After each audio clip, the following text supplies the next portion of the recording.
മറ്റൊരാളുടെ ഒരു വാക്ക് കാരണം എപ്പോഴെങ്കിലും നിങ്ങൾക്ക് നിങ്ങളെപ്പറ്റി തന്നെ സംശയം തോന്നിയിട്ടുണ്ടോ? ചിലപ്പോഴതൊരു നോട്ടമായിരിക്കാം, അല്ലെങ്കിൽ പാതി വഴിയിൽ നിർത്തിയൊരു സംഭാഷണമായിരിക്കാം.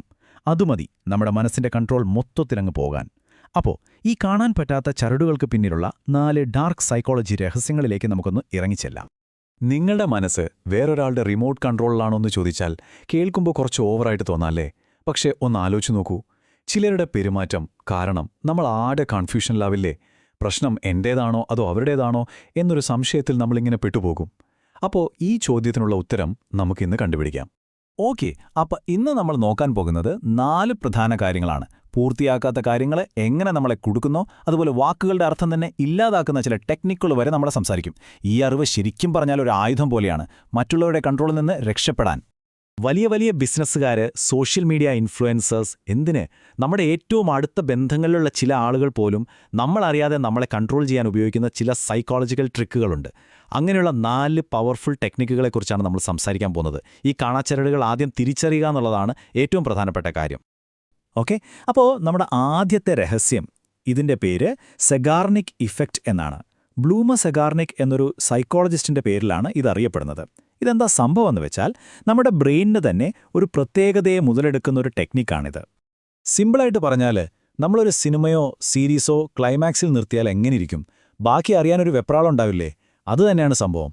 ഒരു കാര്യം പാതി വഴിക്ക് നിർത്തുമ്പോൾ അത് തീർക്കുന്നതുവരെ നമ്മുടെ തലച്ചോറിൽ അതങ്ങനെ കിടന്ന് കറങ്ങിക്കൊണ്ടിരിക്കും.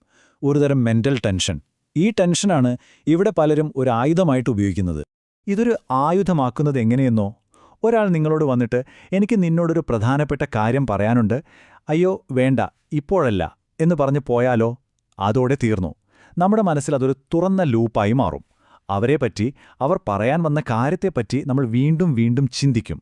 നമ്മുടെ ഈ ക്യൂരിയോസിറ്റി മുതലെടുത്ത് അവർ നമ്മളെ ഇമോഷണലി ഡിപ്പെൻഡൻ്റ് ആക്കി മാറ്റുകയാണ് ചെയ്യുന്നത്. അടുത്ത രഹസ്യം, ഇതിനെ കാസിനോ ഇഫക്റ്റ് എന്ന് പറയാം. കാസിനോയിൽ സ്ലോട്ട് മെഷീൻ കളിക്കുന്നത് പോലെയാണ്. എപ്പോഴാണ് ജയിക്കുക എന്ന് ഒരു ഉറപ്പുമില്ല. പക്ഷേ ആ പ്രതീക്ഷയിൽ നമ്മൾ വീണ്ടും വീണ്ടും കളിച്ചുകൊണ്ടേയിരിക്കും. ഇതുതന്നെയാണ് തത്വം. എപ്പോഴും കിട്ടുന്ന റിവാർഡിനേക്കാൾ എപ്പോഴെങ്കിലും കിട്ടുന്ന അൺപ്രെഡിക്റ്റബിളായ റിവാർഡ് നമ്മളെ കൂടുതൽ അടിമയാക്കും. BF സ്കിന്നർ എന്ന സൈക്കോളജിസ്റ്റ് എലികളിൽ ഒരു പരീക്ഷണം നടത്തി. ഒരു കൂട്ടം എലികൾക്ക് ഒരു ബട്ടൺ അമർത്തുമ്പോഴൊക്കെ ഭക്ഷണം കിട്ടും, സ്ഥിരമായിട്ട്. പക്ഷേ രണ്ടാമത്തെ കൂട്ടത്തിന് ബട്ടൺ അമർത്തുമ്പോൾ എപ്പോഴെങ്കിലുമൊക്കെ മാത്രമേ ഭക്ഷണം കിട്ടൂ, ഒരു ഉറപ്പുമില്ല. ഏതു കൂട്ടമായിരിക്കും ആ ബട്ടണിൽ വീണ്ടും വീണ്ടും അമർത്തിക്കൊണ്ടിരുന്നതെന്നറിയാമോ? രണ്ടാമത്തെ കൂട്ടം. ആ ഒരു അനിശ്ചിതത്വം അവരെ അതിന് അടിമകളാക്കി. ഇത് ടോക്സിക് റിലേഷൻഷിപ്പുകളിൽ സ്ഥിരമായി കാണുന്ന ഒന്നാണ്. ഇന്ന് ഭയങ്കര സ്നേഹം, നാളെ നമ്മളെ കണ്ട ഭാവം പോലുമില്ല.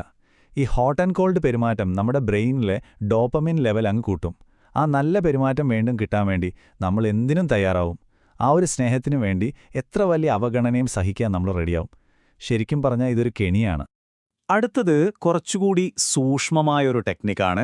ഇതിനെ പ്രാറ്റ്ഫോൾ ഇഫക്റ്റ് എന്ന് പറയും. ഇതിൻ്റെ ആശയം ഇതാണ്: ചിലപ്പോൾ ഒരു ചെറിയ തെറ്റുപറ്റുന്നത് ആളുകൾക്ക് നമ്മളോട് കൂടുതൽ ഇഷ്ടം തോന്നാൻ കാരണമാകും. ഇത് വ്യാജമായൊരു വിശ്വാസമുണ്ടാക്കിയെടുക്കാൻ പലരും ഉപയോഗിക്കാറുണ്ട്. എല്ലാത്തിലും പെർഫെക്റ്റ് ആയിട്ടുള്ള ഒരാളെ സങ്കല്പിച്ചു നോക്കൂ. നമുക്കൊരു അകൽച്ച തോന്നില്ലേ? അതേസമയം ചെറിയ ചെറിയ അബദ്ധങ്ങളൊക്കെ പറ്റുന്ന ഒരാളോട് നമുക്ക് പെട്ടെന്നൊരടുപ്പം തോന്നും. എന്തുകൊണ്ടാ? കാരണം ആ തെറ്റുകൾ അവരെ നമ്മളെപ്പോലെ ഒരാളായി നമുക്ക് ഫീൽ ചെയ്യിപ്പിക്കും. കുറച്ചുകൂടി റിയലായിട്ട് തോന്നും. സോഷ്യൽ മീഡിയ ഇൻഫ്ലുവൻസേഴ്സിനെ ശ്രദ്ധിച്ചിട്ടുണ്ടോ? അവർ മനഃപൂർവ്വം അവരുടെ ചെറിയ അബദ്ധങ്ങളോ പോരായ്മകളോ ഒക്കെ കാണിക്കും. അത് കാണുമ്പോൾ നമ്മുടെ മനസ്സിൽ ഓട്ടോമാറ്റിക്കായിട്ട് വരും, ഹോ അവരും നമ്മളെപ്പോലെ തന്നെയാണല്ലോ എന്ന്. ആ ഒരൊറ്റ ചിന്ത മതി. അതോടെ നമ്മൾ അവരെ വിശ്വസിക്കാൻ തുടങ്ങും. നമ്മുടെ ഗാർഡങ്ങ് ഡൗൺ ആവും. ഇവിടെയാണ് നമ്മൾ ശ്രദ്ധിക്കേണ്ടത്. ഈ കാണിക്കുന്ന ആത്മാർത്ഥത പലപ്പോഴും വ്യാജമായിരിക്കും.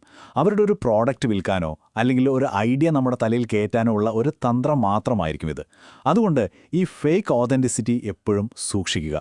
ഇനി നമ്മൾ കാണാൻ പോകുന്നത് ഒരുപക്ഷെ ഇതിലെ ഏറ്റവും അപകടം പിടിച്ച ടെക്നിക്കാണ്. ഇതിനെ സിമാൻറ്റിക് സേഷിയേഷൻ എന്നാണ് പറയുന്നത്. ഇതിന് നമ്മുടെ റിയാലിറ്റിയെക്കുറിച്ചുള്ള ബോധം തന്നെ ഇല്ലാതാക്കാനുള്ള കഴിവുണ്ട്. അത്രയ്ക്ക് ഡേഞ്ചറസ് ആണ്. നിങ്ങൾ എപ്പോഴെങ്കിലും ഒരു വാക്ക്, ഉദാഹരണത്തിന് മഴ എന്ന, വീണ്ടും വീണ്ടും പറഞ്ഞു നോക്കിയിട്ടുണ്ടോ? മഴ, മഴ, മഴ, മഴ. കുറച്ചു കഴിയുമ്പോൾ ആ വാക്കിന് ഒരർത്ഥവുമില്ലാത്ത വെറുമൊരു ശബ്ദം പോലെ തോന്നും. ഇതിനെയാണ് സെമാൻറ്റിക് സേഷിയേഷൻ എന്ന് പറയുന്നത്. ഗ്യാസ് ലൈറ്റിംഗ് എന്ന് കേട്ടിട്ടില്ലേ? അതിലെ ഏറ്റവും പ്രധാനപ്പെട്ട ആയുധങ്ങളിലൊന്നാണിത്. ഒരാൾ നിങ്ങളോട് തുടർച്ചയായി പറയുകയാണ്, നിനക്ക് ഭ്രാന്താണ്, നീ ഓവർ റിയാക്ട് ചെയ്യുകയാണ്, അങ്ങനെയൊന്നും നടന്നിട്ടേയില്ല എന്ന്. 1, 2, 10 തവണ. ഇത് കേൾക്കുമ്പോൾ എന്ത് സംഭവിക്കും? മെല്ലെ മെല്ലെ നമ്മൾ നമ്മളെ തന്നെ സംശയിക്കാൻ തുടങ്ങും. എൻ്റെ ഓർമ്മ ശരിയാണോ, എനിക്ക് വട്ടാണോ എന്നൊക്കെ.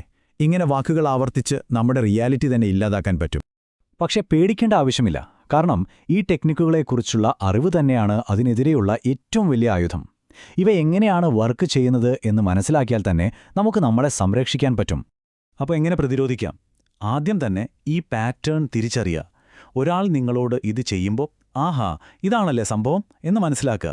അത് തിരിച്ചറിയുന്ന നിമിഷം തന്നെ അതിൻ്റെ പവർ പകുതി കുറയും. നിങ്ങളുടെ യാഥാർത്ഥ്യത്തിൽ, നിങ്ങളുടെ ചിന്തകളിൽ ഉറച്ചു നിൽക്കുക. നിങ്ങളുടെ കൺട്രോൾ മറ്റൊരാൾക്ക് കൊടുക്കാതിരിക്കുക.